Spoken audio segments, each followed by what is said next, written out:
ఓయమ్మ face to face ఓయమ్మ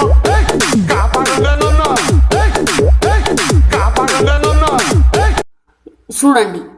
question ఏమిటి అంటే మీరు శివ లాంటి ట్రెండ్ సెట్టర్ సినిమా తీస్తారా?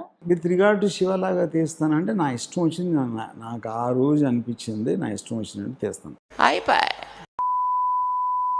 ఫాదర్స్ డే రోజు మీరు మర్డర్ అని చెప్పి పోస్ట్ చేశారు. మీకు ఎవరైనా హ్యాపీ ఫాదర్స్ డే అని విష్ చేశారా? ఒకవేళ అలా విష్ చేస్తే మీ రియాక్షన్ ఎలా ఉంటుంది? నాకు చిరాకు వస్తుంది. So no wishes, nothing. I hate wishes of any kind. Because wishes తోటి ఏమి జరగదు, అందరికీ తెలుసు అది. I wish you happy new year అయిపోతుందా, న్యూ ఇయర్ హ్యాపీ అవుతుందా? ఏమీ అవ్వదు. మన దేశంలో పోర్న్ స్టార్ ను కూడా ఈ రకంగా ఎంకరేజ్మెంట్ వస్తున్నందుకు ఆనందపడాలా, బాధపడాలా నాకు అర్థం. అంటే మన దేశం పురోగతి చెందుతుందని అర్థం చేసుకోవాలి. So, what are you doing to beat the monsoon? I mean, everyone just sits at home and is not able to like get out in the kind of rains you have in Mumbai. What are you doing? I work. మీరు social రెస్పాన్సిబిలిటీగా ఎందుకు సినిమాలు తీయట్లేదు? అంటే మీకు సమాజం అంటే responsibility లేదా? లేదు. ఎందుకు లేదు? మా మదర్ నన్ను ఒళ్ళోంచి జాగ్రత్త కింద పడి నా తల మీద దెబ్బ తగిలింది, అప్పటి నుంచి వెళ్తాను. ఒకటి చెప్పు, ఆర్జీవి నవ్వాలంటే ఒక పెద్ద రీజన్ అన్నా కదా. When was the last time you totally laughed? ఈ షోలోంచి బయటికి వెళ్ళాక నన్ను చూసి నేను నవ్వుకుంటాను. క్యాష్ రిచ్ ఉన్న ప్రొడ్యూసర్ దొరికినట్టున్నాడు వైఎస్ఆర్సీపీ లీడరు. ఎక్కడ తగిలాడు మీకు? తగిలేంటి, నేను రోడ్డు మీద వెళ్తామంటే అక్కడ పడుకున్నాడు. చూపిస్తే ఏం ఇబ్బంది లేదు. ఇక్కడ వేరే పొలిటికల్ ఇంట్రెస్ట్ వచ్చేస్తాయేమో అని ఒక ఆందోళన తెలుగు ప్రజలకు. తెలుగు ప్రజలు కాదు, మీకు.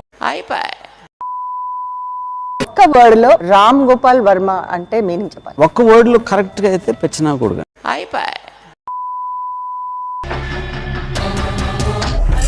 ఎలా ఉన్నారు? వన్ వర్డ్ లో వాళ్ళ మీద మీ అభిప్రాయం చెప్పాలి. బాలకృష్ణ గారు. బాలకృష్ణ బుల్బుల్.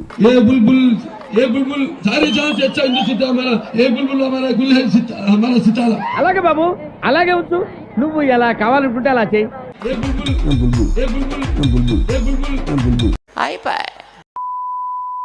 పవన్ కళ్యాణ్ మీకు ఫోన్ చేసి జనసేన తరఫున పని చేయమని చెప్తే మూటామూలి కట్టుకొని హైదరాబాద్ వాలిపోవడానికి సిద్ధమా? నాకు పాన్ స్టార్స్ ఎంత ఇష్టమో పవన్ కళ్యాణ్ కూడా అంతే ఇష్టం. శృంగారం అంటే మీకు తెలుసా? ఏంటిది? It's about sex.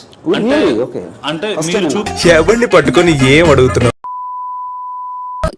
అందరినీ పిలిచారండి. కేటీఆర్, జగన్, పవన్ కళ్యాణ్ పిలిస్తే వచ్చేస్తారంట వాళ్ళు. అందరూ వచ్చేస్తారు, గ్యారంటీ వస్తారు. ఎందుకంటే వాళ్ళందరూ వచ్చేది ఆయన కల్లోకి. సో నేను శివరాఖర్ గారు నేను చెప్పేది ఏంటంటే, నాకు ఓడకా టైం అయింది, ఇది మీరు కొట్టుకొని గుడ్ బై. చూస్తున్నారు కాబట్టి తీస్తున్నాం అని అంటారు. అంటే చూస్తున్నారు కాబట్టి బూతు చూపించేస్తారా? చూస్తున్నారు కాబట్టి పోర్న్ చూపించేస్తారా? ఖచ్చితంగా. దానిలో డైరెక్ట్ గా మీరు సినిమాలో ఇలాంటి ఎక్స్ప్రెషన్ లాస్ట్ టైం మా తాతయ్య మొహంలో చూసాను. చాలా రోజుల తర్వాత ఒక సక్సెస్ వచ్చింది. ఏదో పొరపాటు అయిపోయింది, ఈసారి క్షమించండి. Why you always choose women sensual గా చూపించాలి? Because I love women. అంటే why not men అని? Because I'm not gay. కానీ మీ అదృష్టం ఏంటో, ఇంత జరుగుతున్నా మీ దగ్గరికి ఎవడో నిర్మాత వస్తుంటాడు. అంటే అది నీకనే తెలివైన ఉండాలా, నాకనే పెదవనే ఉండాలా? ఆర్జీవి గారు, ఇక్కడ ఇంకో tweet important. Lawyer hopes you trouble, doctor hopes you sickness, police hope you are criminal, teacher hopes you stupid, only a thief wishes you prosperity in life అని. వీళ్ళందరినీ కలిపి అన్నారా, లేకపోతే మిమ్మల్ని ఫాలో అయ్యేవాళ్ళు? ఇప్పుడు ఇది జోక్ అని అర్థభావనలో జోకర్ నా ఉద్దేశంలో. ట్రైలర్లో వచ్చిన న్యూడిటీ కంటే కూడా ఇంకా ఎక్కువ ఎక్స్పెక్ట్ చేయొచ్చా? మీరు కావాలని కోరుకుంటున్నారా? నేను జనాలకు వస్తాను, నాకు మీరు చెప్పండి. చూడాలని కదా, మీరు దేవుడా? దేవుడా ఏంటి మీరు? ఇప్పుడు చెడు చూపించినప్పుడే మంచి ఏంటి అనేది తెలుస్తుంది. సో ఎంత చెడు చూపిస్తే అంత మంచి వాళ్ళు ఎక్కువ అవుతారు అనేది నా ఫీలింగ్ అండి. చెడు చూపించి ఒక్క చెడ్డోడు వచ్చినా ఒక 100 మంది మంచోళ్ళని ఏదో ఒకటి చేస్తాడు కదా. ఒక మంచోడు పుట్టినా ఒక 100 మందికి ఏదన్నా. కానీ అంత ఆ మంచోళ్ళు అందరికీ చెడు ఏంటని తెలుస్తుంది కదా. లేకపోతే మంచోళ్ళు అంటే బోరు పడుతుందండి ఎప్పుడైనా. అన్ని సినిమాల్లోనే ఇట్లాగే చూపిస్తారు. ఇంకా అన్ని సినిమాలని కాదు, ఇప్పుడు ఒక సినిమా మీకోసం తెస్తాను.